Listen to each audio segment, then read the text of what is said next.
Welcome to the broadcast. If everybody can hear me and see me, I guess we can get started. I'm going to give my opening spiel. Welcome to Loud and Clear with Glenn Schick, where we talk about mastering, audio production, and the things that actually make records translate in the real world. I'm Glenn Schick, a mastering engineer with 3 decades of experience. Eventually, everybody's just going to fast forward past that, but for now, I'm going to keep doing it. Anyway, greetings from Reykjavik. It was a beautiful day. Actually, today's been fantastic in every possible way. I woke up, I took like a 20-kilometer bicycle ride. It was beautiful out today, which in Reykjavik is rare. And yeah, it was just really lovely day today. Went for a nice walk too. And right before the broadcast, I got some really nice news from my office that we got an artist that I really like, who I can't tell you yet.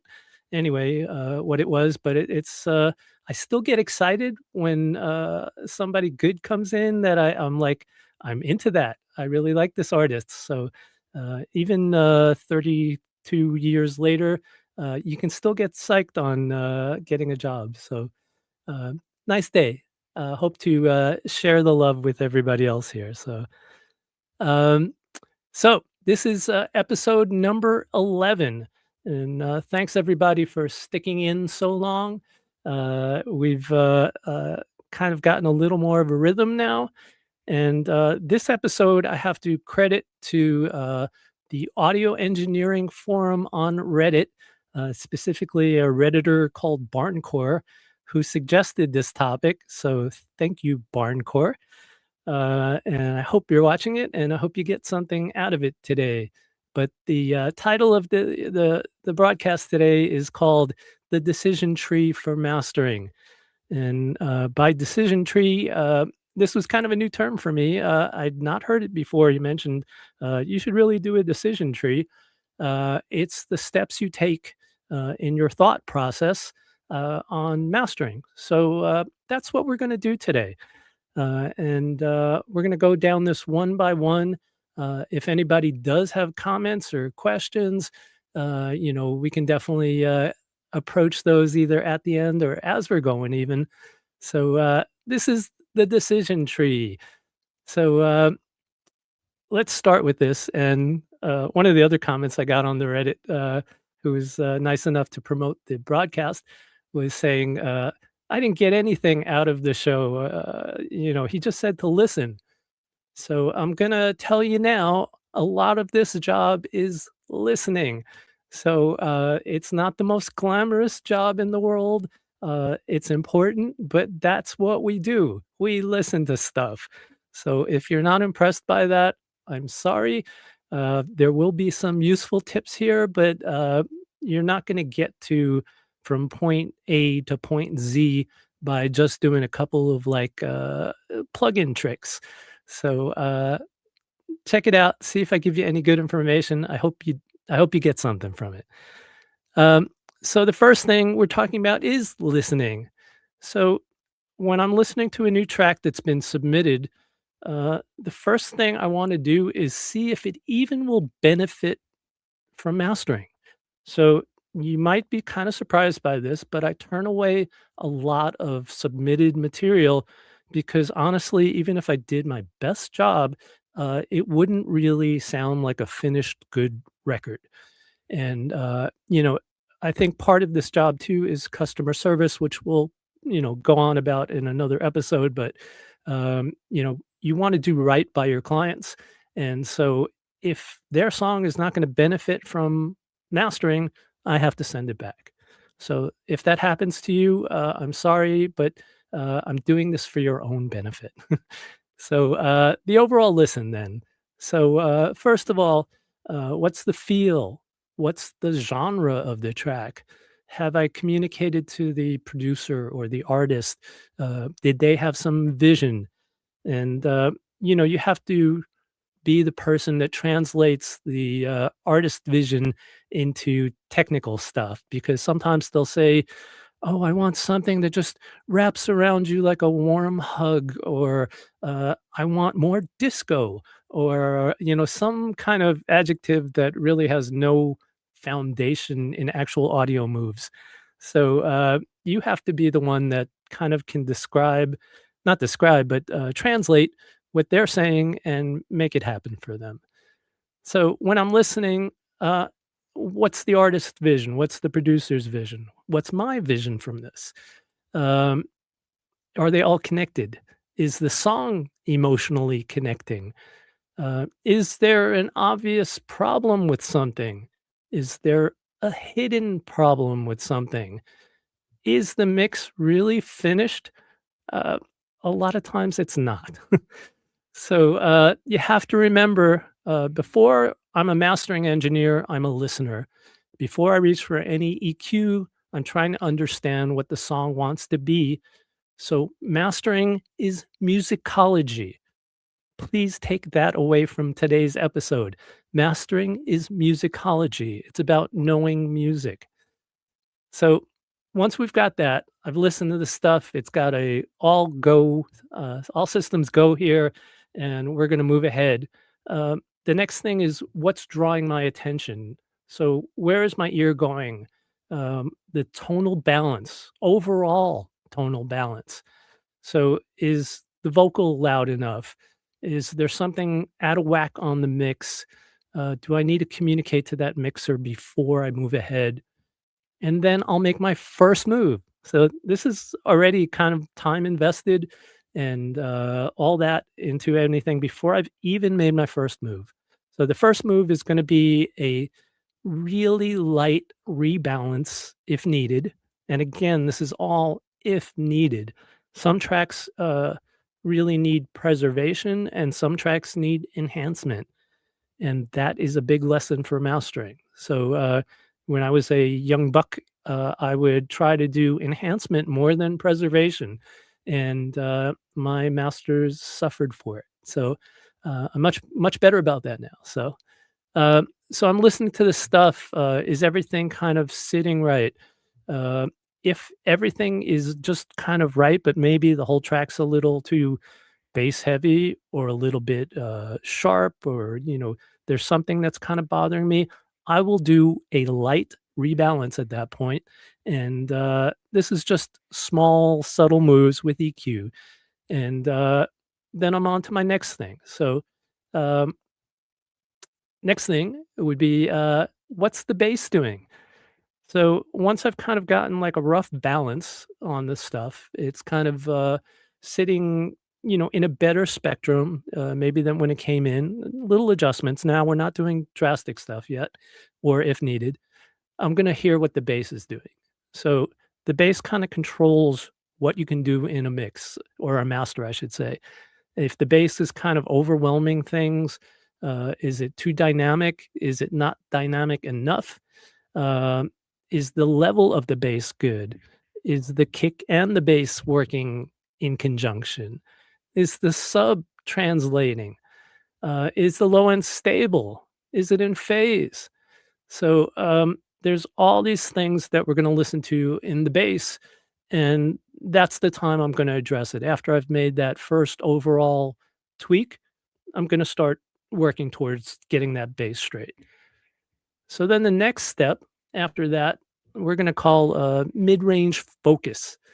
So mid-range focus is kind of well, most of the time in the mid-range, you're going to hear vocals. If it's rock music, guitar, but those things tend to get harsh sometimes, and you need to sometimes rebalance that. And also, once I've rebalanced the initial track, the vocal might need rebalancing again. So, next thing I'm going to probably attack will be after the bass, will be the vocal. And the bass and the vocal should sit well in the track by that point. And, if the vocal's not buried, if the mid range isn't all congested, if there's stuff muddying it up, or if there's excessive sibilance, then I might, grab a de-esser or something, or a dynamic EQ if I needed it. So um, those are next steps. So we had the Overall, we have the bass, and then we have whatever mid-rangey stuff is kind of sitting there. So next thing we're going to address is going to be the stereo field. So the stereo field is quite important in mastering, and first we have to kind of listen to it and see where it's sitting. So it might be just perfect, and also you have to remember messing with the stereo field is now messing with the mixer's mix. You're changing levels of stuff, you're changing relations of stuff. So I want y'all to be super careful about what you do when you're playing with stereo field stuff, whether it's wideners or EQs or whatever it is, enhancers. Uh, they can really destroy a master. So I'm going to listen first to see, does this even benefit from like a wider sound stage? Maybe it's too wide. Is there like junk in the stereo field that's kind of taking away from things? Is the width helping the song? So, or maybe distracting from the song? Is the center image, and what we talk about the center image, we're talking about kick drum and vocals and bass. Is that strong enough? Is it holding up on its own? So that's our next step in the process. And then, uh, you know, in the widening, just to say again, just because I can make it wider doesn't mean I should. So kind of keep that in mind. Um, so the next step after we deal with the stereo width, we're going to talk about color or saturation. And here's again, we're going to talk back to one of my first points, which was, do we want to do enhancement or preservation on this master? So a lot of times you'll get a amazing mix, and it's got great low end energy and all that, and it sounds fantastic. So we want to preserve all that stuff. And other times I'll get something that'll have a little bit of a weaker low end, and that's when we go to enhancement. And the same thing in other parts other than the bass. We're talking stereo field, we're talking vocals, we're talking all that stuff, guitars. Uh, do we want to preserve or do we want to enhance? So that's a big choice you need to make, and you need restraint for that. So the next thing after, so uh, in saturation and color, that's the time where a saturator or a clipper might come out, and there's all kinds of ways to do color. So we're going to have another episode just about doing color. So we're just talking the overall big picture tonight. And then the next step after that is going to be our dynamics. So the questions you ask yourself at that point are, do you want more density? Do you want more punch? Do you want more aggressiveness? So at that point, again, you can come out with the same stuff as some of the coloration with clipping or saturation. But here's where you can also bring in stuff like compression. There's other different enhancement stuff that can bring out dynamics. But that's where some of these dynamic tools will be applied, at least in my process. So, um, and then we're also dealing with transient control. So that this is now the time to deal with all the dynamics in the track. That includes transients as well. So at that point, we're almost at the finish line here, and now I'm going to review the master and just kind of take a listen to everything. And if everything feels in balance, because at sometimes at that point, I might want to go back and tweak something, and then everything down the chain might need a little tweaking after I've done that. So if I'm happy with that at the end of there, then we're going to ask the big question: how loud should this track be? And we're going to also talk back about um, the musicology aspect of this. I hope this doesn't sound like a college lecture. Um, the musicology part of this is where we have to know, like, if this is an EDM track, we know it's going to be a loud track. Hip hop can be all over the place. What style of hip hop is it? A rock track, is it a pop rock track that needs to be, cranked up? Is it a, alt rock track that needs space and, breathing room? So here's the time where we're gonna decide about the loudness, and, it's not one size fits all. It's not, do this at 8 lufs or 6 lufs or minus 4 lufs. You can't really do masters like that. So limiting is not a volume law knob. It's a tone and decision and dynamics decision. Oh, I messed that up. It's that's where you kind of deal with this. It's at the end of the chain. So at that point, I'll take one more listen through everything, and I'll make some prints for high res and MP3s, and send them to the clients and pray. And that's the tree here. So, um, I hope y'all get something from this. I know everybody wants a trick or tip to like get to something. That's really not the way this works. It's going to be slow learning and a slow process. And I hope you all can stick with me. And I'm doing this out of love, so please subscribe and like this stuff. I'd like to at least make this to 1,000. I have a very conservative audience at the moment, so do your best. And I appreciate everybody watching. So thanks, everybody. I'm going to see if there's any comments here. All right. Yay. Hey, Mackie.